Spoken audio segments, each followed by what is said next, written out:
friends. Welcome back to this week's episode. Today, I'm going to be talking about pivoting with grace and would love to share with y'all kind of how this all came about because this episode might be a little bit different in structure. And that's because I was chatting with someone from my audience. I'm part of their audience as well on DM. We're just like kind of like catching up on like what's going on with their business, and I'll share about what was going on with my business. She says to me, I would love to hear the story of how you pivoted with grace on your podcast soon. I was really taken aback by that comment because one, I don't know, I think I'm always still really shocked that certain people like pay attention to how you move online, but then that she thought of it as being graceful really, really took me aback because let me tell you something. Every single time that I've pivoted, I do think that it's gotten a lot easier, but every single time, the back end doesn't feel super graceful. So shout out to Hillary from blackgirl.country living. You should definitely follow her if you are into really rejecting this like hustle culture, really kind of living your life differently and in accordance to just like a slower pace, which is definitely where I'm headed. In our conversation, I asked, because I'm super curious now that she gave me kind of some insight into how she was thinking or just like looking at and, her perception of my pivot. And I asked her, like, what would you like me to talk about? Like, what would you like me to answer in terms of the pivot? Because I know that she herself is also kind of coming out or in the middle of a pivot. And so she asked some like really, really great questions. That's what I'm going to use to frame today's episode. And so before I go into these three really great questions, this conversation and just like preparing and for this and talking to Hillary really gave me pause because it made me or just kind of paused me to really think back to my career and to really think back to all of the things that I've done, but also the changes that I've done. And, I think that for someone like me, I'm a generator, I tend to, and I'm double Sagittarius, right? So there is just a lot of, I'm very action based, right? Like I can have an idea and I can like implement and act on that idea in the same day. I think that for people like us that we are just very action based, we get things done, it can be so easy to do some like pretty incredible things or just, do what you need to do and forget kind of what was required for you to do the thing or what it took for you to step into whatever it is that you stepped into. And so I was thinking about my first pivot, actually, professionally. Because if you probably know this, if you know my story, I started my career in the education space. And I was in the education space for like 12 years straight, right? From doing policy work for the New York City Department of Education to becoming a teacher with Teach for America to then being a dean, being an assistant principal, leading and coaching teachers and building curriculum and all of that, right? So I was like squarely in the education space. And then I had kind of like my big breakthrough in the form of a panic attack or like multiple panic attacks. And that was kind of this thing that really kind of jolted me out of just being on a hamster wheel, right? Like I went into education because, I have a healer's heart, always wanted to give back, and education has been so important to me. So it just kind of makes sense. But was it really something that, felt very angering? No, it was something that I could do. It was something that made me feel good. It was a way for me to give back. Obviously, we'll always be passionate about education and children and communities of color. But that's the what, right? Like I didn't necessarily have to give back and work when it comes to like my passion. It didn't have to be in the education space. And so kind of those panic attacks and like that season of my life just really gave me pause to really think about, well, what is it that I really want to do? And so I went back to what I've always wanted to do. I was too afraid to go towards for many reasons. A lot of it was kind of what I'll talk a little bit more about in this episode, which is I was afraid of changing. So here I was in the situation where I had no other reason but to go towards what I wanted because the universe sat me down, spirit sat me down, right, through those panic attacks. And so, I went towards what I really wanted. And that was my first big pivot, right? I left the education space. I took a year off, realized, remembered, came back to really my love for relationships and my love for families and talking to people and really supporting people through into transformation. And then I went to, back to grad school and went into the mental health field to become a therapist. But, when I made that pivot, I was 32 years old, right? So I was a bit older, right? I was already established in my field. I was 12 years in. I was making good money. I was good, right? And so to leave an established career, to leave a good, quote unquote, secure role, job, etc., like that takes a lot of courage. And then to go back to grad school, forego income for 2 years, and then go into a field where, you're not making a lot of money, right? It takes a lot, right? And so like I had to ask myself, well, what anchored me through that?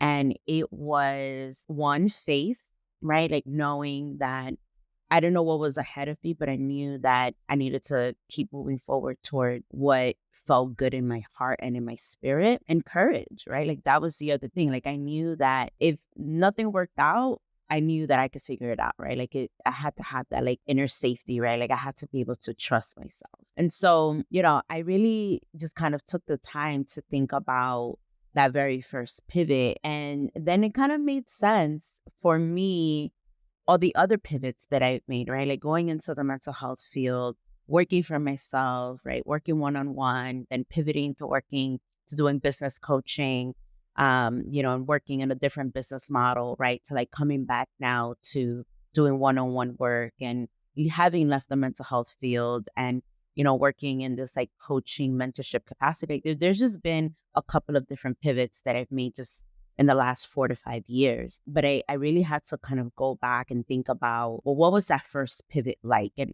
obviously, at the time, I didn't know what I know now. And I wasn't really thinking about this as like a major pivot, and was not thinking about courage, and was not thinking about any of the things that I just shared. It was just like, well, this is what makes sense. I know that this is what I want to do. This is where I need to go. And so I'm going to just go to it. Just to kind of bring it back to this conversation that I was having with Hillary. She was sharing how for her, defining a new niche was really like scary. It was really terrifying. But that she had learned to lead with faith, because it was a calling, right? That this new niche, that this new thing that she was doing was a calling, right? Like very similar to how when I remembered like the thing that I really loved, I didn't know what that was going to look like. I had like some idea, but I just had to kind of step out on faith and step out on self-trust, right? That I was going to figure it out, and that I had me. And so in thinking about my pivot, or the pivots that I've made, in the last 4 to 5 years, and I think about like what allowed me to be able to do so confidently, or how Hillary mentioned grace. I could think back to kind of what I shared already around like that faith and knowing that I got me, but then there's like the more tangible thing. And after that, I'll go into the 3 questions that Hillary asked. But, in thinking back, one of the things that really allowed me to pivot confidently was the fact that I knew how to sell, and I knew how to speak about my work in a way that has teeth, right? In a way that, and what I mean by that is like in a way that people can understand and hold on to, otherwise kind of known as messaging. And so I learned, right? Like I paid. It wasn't just something that I kind of just knew, but I paid someone to teach me. Like I paid to learn how to speak about my work in a way that people could understand, right? Like not in these like super big, super jargony kind of terms, but if I'm in the business of like people and working with people and supporting people, then I have to learn how to speak about my work in a way that people who don't have the degrees that I have can also understand, right? And then I had to learn how to sell, and not sell in this like slimy, salesy way. But when I think about selling, I think about how do I help people make the best decisions for themselves, right? Like I believe that people are, the masters of their lives, right? Like they know what's best for them. So when people are considering working with me, or they're considering hire me for whatever thing that they're considering hiring me for.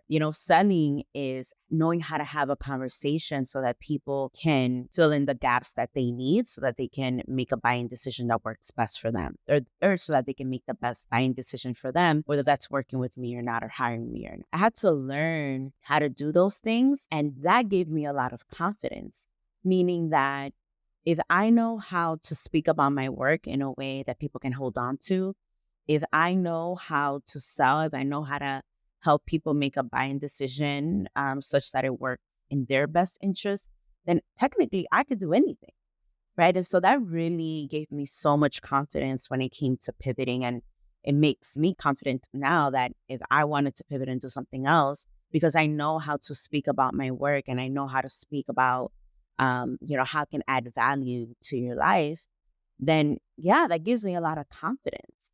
And, there was a learning how to do that. And then I've been doing that for almost 5 years, right? So I have a lot of reps and that has allowed me to get really good at it. And so, I think that when people think about like pivoting, sometimes we get really hung up on kind of the, what people might call like the mindset of it all, right? Like, how do I feel good enough, or like how do I feel motivated? Like there's that piece, right, which we already spoke about, but then there's the other piece about like you have to learn certain things. You have to learn how to speak about your work in a way that people can understand. You have to learn how to sell, right? And of course, this is all depending on the type of work that you do. For people who are, you know, coaches, right? Like your service-based business, I think that is so incredibly important that you know how to do this so that you have people on your team to do that, because it makes you nimble, right? It allows you to, like, I just got the image of a cat, right?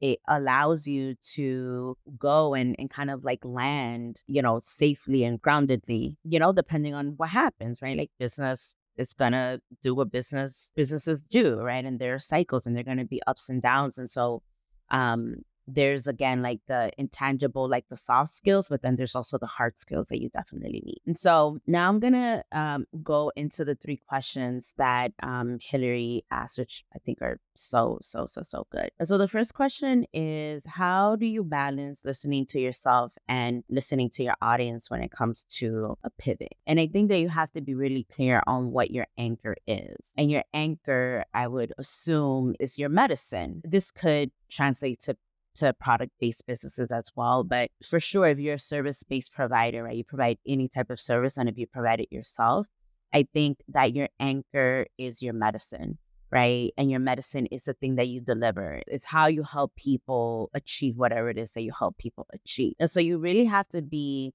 anchored in that and anchored in your values, because, if you do it right, your audience is always going to talk to you, which is great, right? You should always be talking to your audience because people change and things change and preferences change. And, if you're in the business of serving folks and helping people solve problems, then, you want to be talking to them constantly. There's a difference between what people say that they want, what people actually need, and then what they're willing to invest in. And so you just have to know that those three different things exist when you are listening to your audience, because in the absence of that awareness, then you can feel kind of this push and pull where you're going wherever your audience is telling you that is kind of pushing you towards, or whatever your audience is telling you. And that can be really destabilizing. As an entrepreneur, there's just testing periods. And, that may be a little bit hard for those of us who are super action oriented, right? We just kind of want to get to the place, but we have to get really comfortable with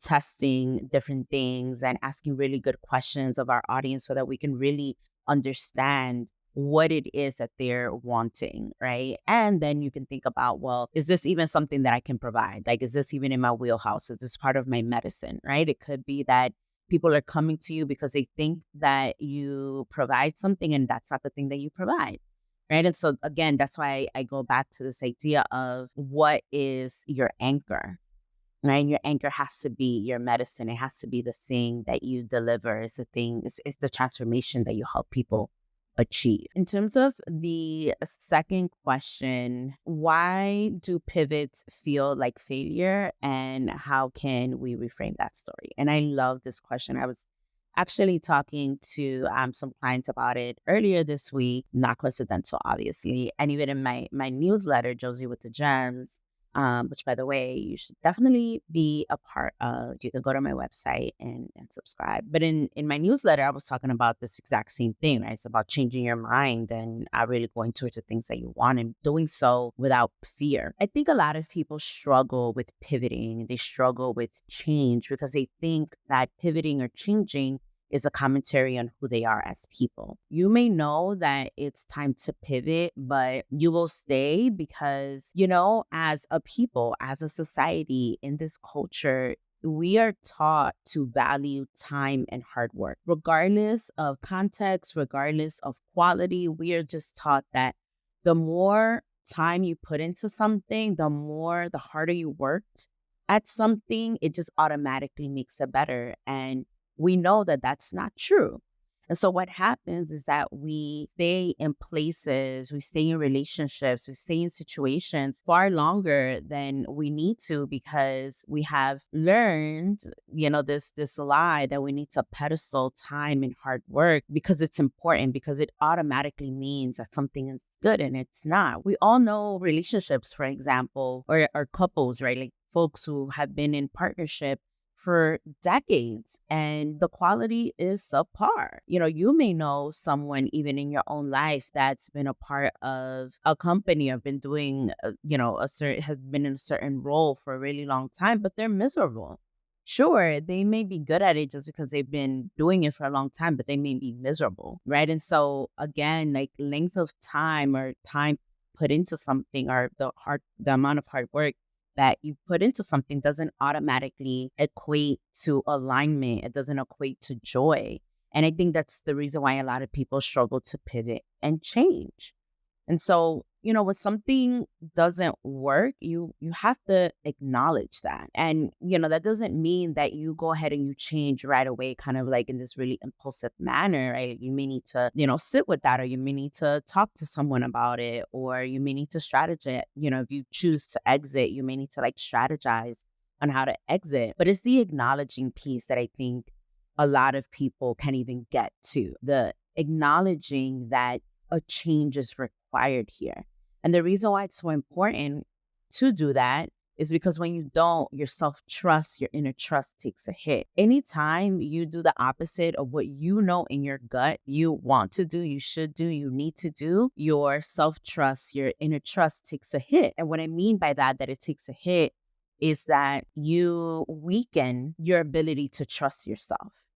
Anytime you do something, you consciously do something, but you know that you don't want to, you weaken your self-trust, right? And so that's why, again, it's just even important to acknowledge it, right? And of course, now this is making me think about the work that I do around maternal injuries, right? That awareness is step number one. And the biggest barrier to a lot of folks, especially women and women of color, healing the maternal injuries and really leading the lives that they want is that acknowledgement piece, right? Like they know that there's something there that isn't all the way right with themselves or their relationship with their mom or their mothering, the mothering that they receive. But that acknowledging piece is the hardest because, right, it's like you can't unknow what you know. So kind of going back to this question of like, how do we reframe pivots as failures, right? We need to reframe what reliability means. We need to reframe and constantly be reframing, I think, for ourselves.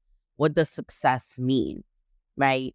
What does failure mean? I personally don't believe in failure. I think that there are just lessons, and that does not mean that we bypass when we've made poor decisions or when things just don't go right or don't go the way that we wanted them to go. Like we need to be honest and aware and conscious that like shit sometimes is not gonna go wrong. But I think that the word failure carries so much judgment on the person that was involved. And when we are judging ourselves, when we are trying to figure things out, which I think is the case at entrepreneurship, period, when we judge ourselves, when we're trying to figure things out, like it's counterproductive, right? Like, would you judge a little kid who's just learning how to walk? Would you judge the little kid for, falling down a couple of times? Or would you judge a little kid for holding on to I don't know, the couch as they're learning how to walk. No, we wouldn't. So like, why would we do that to ourselves? I think that reframe is really about us doing a lot of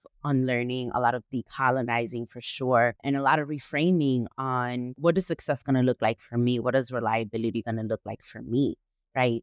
What is my own relationship with change?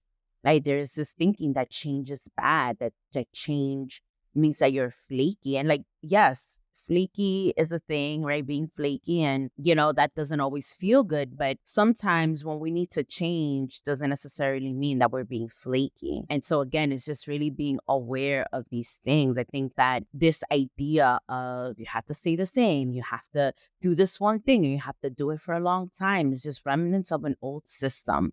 It's the system that our parents and our grandparents belong to, and that we kind of, depending on like, how old you are and like the work that you do and just kind of like your world, some of us have inherited, right? And it's a system that says, right, like you stay at one job, you do one role for 30 years, or you stay in a marriage for 30 years. And somehow, because that's just the thing that you're supposed to do, that means good, quote unquote, like whatever that means, just because of the time, right? And now we know that that's not the case, right? In the past couple of years, I do think obviously the pandemic has had a lot to do with this, but we are thinking just a lot more critically about things, just as a collective, as a culture, as a society, thankfully. Maybe not as much as I would like us to, but that's neither here nor there. But, we are thinking a lot more critically about things, right? We're thinking about like, okay, so you were in this position for 30 years, or you've been doing this thing for 30 years, but how many of those years were good? Like now we're asking questions. Did it bring you joy, right? Like what did you learn? If you could do things all over again, what would you do? Like now we're thinking more critically. Right? We're not taking things at face value, but still there's still remnants of that. How we work and how we operate has shifted so drastically and so quickly in the past couple of years. We think about how like a hybrid work schedule is like a thing now, or there's like so many jobs, that you can now do remotely. Like that has changed, but the ways of thinking hasn't always caught up. Right. And so we kind of find ourselves in this bind of like, damn, I see people pivoting and I know there's a part of me that like knows that this is possible, that this is good, that this isn't necessarily a bad thing, but damn, why do I feel like a failure? And so again, it's like a lot of that unlearning and redefining for ourselves. And so the third question here was the considerations around like, how do you talk to, as an entrepreneur, right? As a service-based provider, how do you talk to your audience about a pivot? Which I think it's just like such a great question. And I'll say a couple of things about this. Like, honesty is the best policy, straight up and down. Like, people really love and appreciate when you're honest with them about, what's happening for you, what's happening in your business. Like, people are also nosy as hell. Like, people love a behind the scenes. They love to kind of be brought along the journey. And so, if that's something that you feel comfortable with, then don't be afraid to lean into that, right? Like, I think that's one of the great things about doing a business and being an entrepreneur in this day and age with, social media, newsletters and podcasts, and just like all of the different ways that we could really kind of connect with the people that we want to impact and the people that we want to serve, right? So be honest if that's something that makes sense for you and that, you want to do. That said, kind of going back to the first thing that I mentioned around your anchor, always be clear about why you're doing what you're doing, especially when you're online and you do work and business online, because there's a lot of noise.